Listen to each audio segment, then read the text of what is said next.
اعوذ باللہ من الشیطان الرجیم بسم اللہ الرحمن الرحیم الحمد للہ الذی جعلنا من المتمسکین بولایت امیر المومنین و ائمہ علیہ الصلوۃ والسلام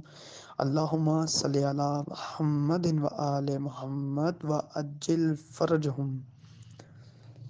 ابن ببویہ نے معتبر سند کے ساتھ سالم سے روایت کی ہے کہ انہوں نے کہا،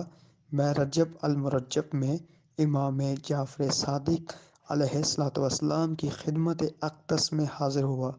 تو حضرت نے ارشاد فرمایا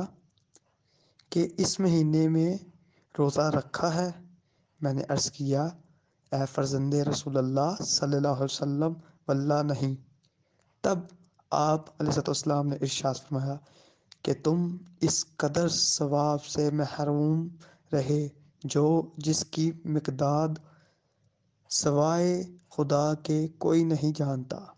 کیونکہ یہ وہ مہینہ ہے کہ جس کی فضیلت تمام مہینوں سے زیادہ اور حرمت عظیم ہے۔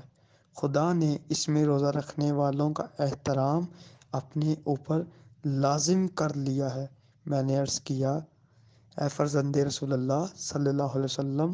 اگر میں اس کے باقی دنوں میں روزہ رکھوں تو کیا مجھے وہ ثواب مل جائے گا؟ آپ علیہ السلام نے ارشاد فرمایا، اے سالم، آگاہ رہو کہ وہ شخص جو آخر رجب میں ایک روزہ رکھے تو خدا بند متعال اس کو موت کی سختیوں اور بعد از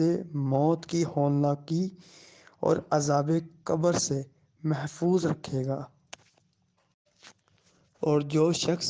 اس مہینے کے آخر میں روزہ رکھے تو وہ پل صراط سے آسانی سے گزر جائے گا، اور جو رجب کے آخر میں 3 روزے رکھے تو اسے قیامت میں سخت ترین خوف، تنگی اور ہولناکی سے محفوظ رکھا جائے گا، اور اس کو جہنم کی آگ سے آزاد کر دیا جائے گا۔